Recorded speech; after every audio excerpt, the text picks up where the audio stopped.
just the facts, ma'am. Welcome to our third section for today's Saving America, and we are very honored to have Andrea Widburg with us today, and she's got a great and fascinating background as a conservative columnist for the American Thinker, because she started over in the liberal capital of the country, the San Francisco Bay Area, specifically did her undergrad at Berkeley, University of California, Berkeley, famously one of the most liberal campuses in the United States, parallel to where I did my liberal undergraduate over at the University of Pennsylvania in Philadelphia, kind of a balancing act of the two coasts.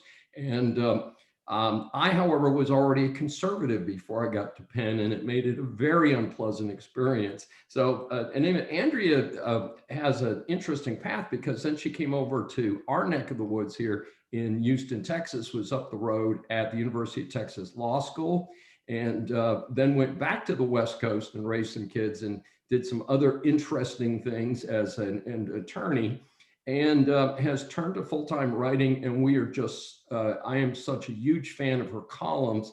And she did one in this past week on the Equality Act, or as I call it, the Inequality Act.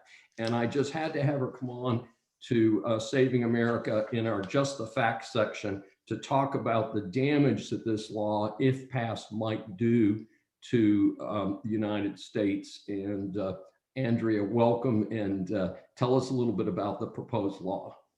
Well, thank you. I have the text here, pardon me for looking away from the camera. The text of the proposed law is, of course, very long, but congress.gov has a helpful summary. And superficially, it sounds just like a repeat of the usual government civil rights, no discrimination. It prohibits discrimination based on sex, sexual orientation. So it's not anymore about race or creed or whatever. And gender identity. Those are the magic words. In areas including public accommodation facilities, education, federal funding, employment, housing, credit, and the jury system. And it says the bill prohibits an individual from being denied access to a shared facility, including a restroom, a locker room, and a dressing room that is in accordance with the individual's gender identity. Now, gender identity is a very specific term, because we are talking what someone wakes up in the morning and claims to be. So this, for women, this very specifically refers to biological males. It does not mean someone who has gone through the chemical and physical mutilation of transformation into a person of the opposite sex. I should say here, I do not believe that transgenderism is real. I believe that it is a form of body dysphoria in the same way anorexia is. When someone who weighs 100 pounds soaking wet claims I'm morbidly obese and starts starving herself to death, we do not give her diet pills and stomach stapling.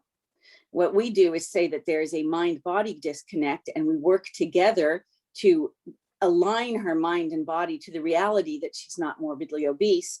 In the same way, with people who claim to be the opposite sex, instead of cutting off their vital organs or sexual organs and giving them chemicals that cause cancer and sterility and stuff, we should be perhaps popping up their own chemicals. So a man who thinks he's a woman should maybe have some testosterone. A woman who thinks she's a man, maybe some estrogen, and align them. So I think it's insanely cruel what we're doing to young people. And it's also creating a fantasy. And so this fantasy comes out with gender identity. You are what you say you are. If I were to announce to you right now that I am a giant green lizard, I expect you to treat me that way and call me Your Majesty the giant green lizard. That's essentially what the transgenderism is. And so what they're saying is, when someone announces they are a certain sex, they automatically get access to everything that comes with that sex. Now, I will say some of these people really believe it. They're just living in a world of fantasy. A law like this is going to create a gold mine for opportunists. And in a world where transgenderism is fetid, it's not a matter anymore of no boy would ever admit that he thinks he's a girl or wear dresses or anything. It's becoming a thing. At high schools, I read somewhere as many as 1 in 6 young people are now announcing they're transgender. And this has gone up from a few years ago when it was less than 2% of the population was transgender. Suddenly we have, 15% claiming transgenderism. Very disturbing. So the law, if passed, would mean that men have unlimited access, if they say I'm a woman, to locker rooms, bathrooms, women's prisons facilities. And that's been a problem in England already, where men rapists are announcing they're women and getting put in women's prisons. Oh my goodness.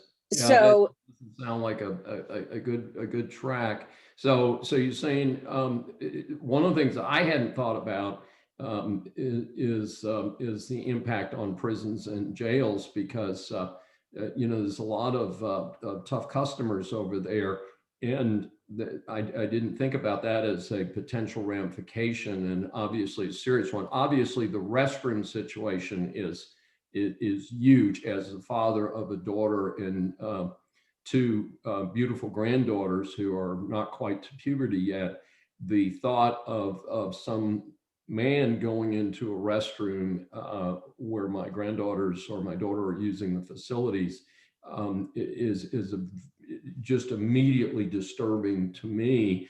One of the things I heard about this bill is that moving past just the issue of transgenderism is the issue of adoptions. And as you know, this has been a very controversial issue across the United States, is that, for instance, Catholic adoption agencies, and I understand historically that the Catholic Church and some of the other religious organizations were some of the very first adoption agencies across the world to try and help these parentless children. And they do try to put children with biologically opposite parents, I guess we'd say, or biologically appropriate parents per their religious beliefs. And I understand that might be prohibited under this law. yeah, what's very interesting is that we have explicit rights under the Bill of Rights. Religious freedom is one, but all these gender laws, and for example, the Supreme Court saying that same-sex marriage is a constitutional right, and we are facing a huge collision between explicit constitutional rights and the constitutional rights that the Supreme Court is creating out of whole cloth. And the other problem with this bill, as many people are speaking about, is that it erases women in athletics. And several years ago, there was a woman, mixed martial arts fighter, who went up against a man. She said it was the most frightening experience in her life, and that was before he shattered her eye socket with a single punch to her face. In Australia, on the women's rugby, there's a person called Hannah Momsey, who's, I think, 6 foot, 220 pounds, and was playing women's rugby because he announced that he was female. And let me say, I have tremendous compassion for people who have this as a mental illness, who feel that they are trapped in the wrong body. I'd love to say, oh, Marilyn Monroe trapped in my body. It's awful to be ill at ease in your own skin.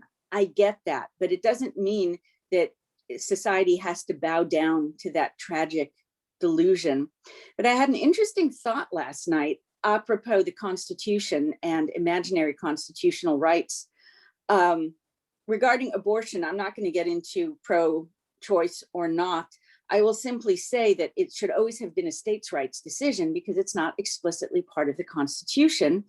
But the Supreme Court in '73 came up with a right to privacy that was from penumbras and emanations, and it articulated a constitutional right that's not in the Constitution. And very explicitly, it articulated a right to privacy that women have in their own bodies. And I'm rather wondering how it is that they're going to square the circle of telling women who don't want to be with a biologically whole male who identifies as a female but claims he's a lesbian. And I've known of people like that. I don't know how they're going to square the circle of saying women have no right to privacy in locker rooms and bathrooms and prison cells, their integrity of their own body, announced in 1973 by the Supreme Court with this new inequality law. So it's going to be interesting, to say the least, what's coming down the line. Andrea, that is an incredibly interesting connection that I had honestly not thought about.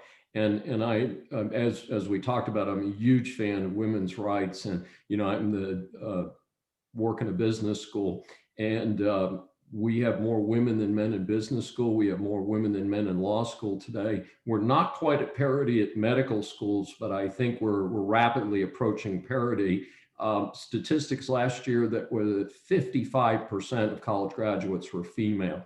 That's actually not good for our society. It's What we're terrible. running into is the women don't have men who match up with them. And I've heard women say, I don't want to marry some schlub who's, working down at the car wash. I want a college graduate who matches up with me. So some interesting developments. I heard another piece of this that I hadn't thought about before, and that is that there's something called SWAM set aside, small women and minority businesses. And I wonder if a guy like me, and I have a small business, and so I come under the S, but S doesn't get you a lot. You really need to be either a W or an M. And I'm sure many married couples have the wife listed as the owner, even if it's the husband's business, because they want to come under the W set aside, the SWAM set aside. So I wonder what the impact would be if I decided dressed just like I am today, I think, fairly traditional male dress, and said, I identify as a woman for the purpose of my SWAM application to do consulting for the city of Houston. What do you think about that?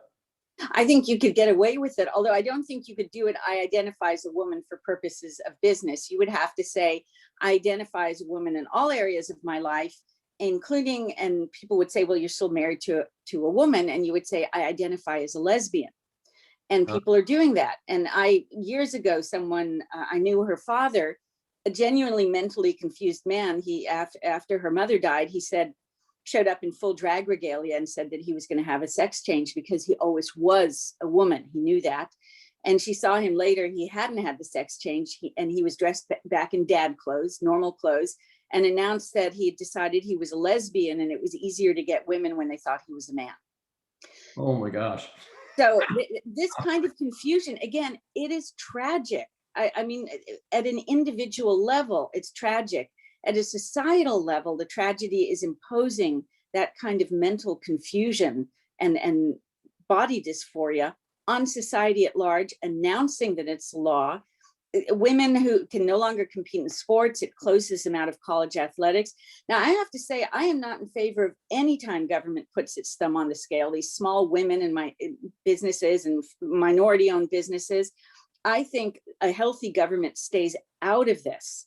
And a lot of things in society would shake out and normalize if the marketplace, rather than the government, was calling the shots. The government should be a policeman preventing discrimination, not an activist deciding who wins and loses. Yes, well, that's great.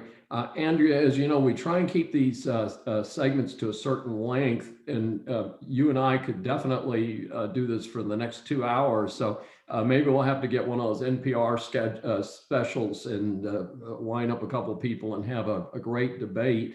But I am so appreciative of your providing some of your time today and sharing some of your thoughts on this very disturbing bill that I think contains, unfortunately, despite its title, a great deal of negatives for our society. And, my own opinion is it sets back 50 years of women's progress in America. And I really appreciate some of your interesting sidelights on this, because it is something that we're going to have to deal with. And I'm hoping we're going to deal with it at this stage and not have to deal with it after it gets passed. And as Nancy Pelosi famously said, you'll have to pass it to find out how bad it really is. And Yes. this could definitely be that. So again, this has been Saving America for this week. And again, thanks to our guest, Andrea Widburg, writer for the American Thinker, and has become my favorite political writer. And I encourage you to check out her columns. The Epoch news system carries a lot of her pieces, and so you might find it there if you don't find it directly on the American Thinker. And as always, all the opinions expressed here are my own and of my guest. They do not reflect on my university or my other business interests. And please join us again for another exciting episode of Saving America.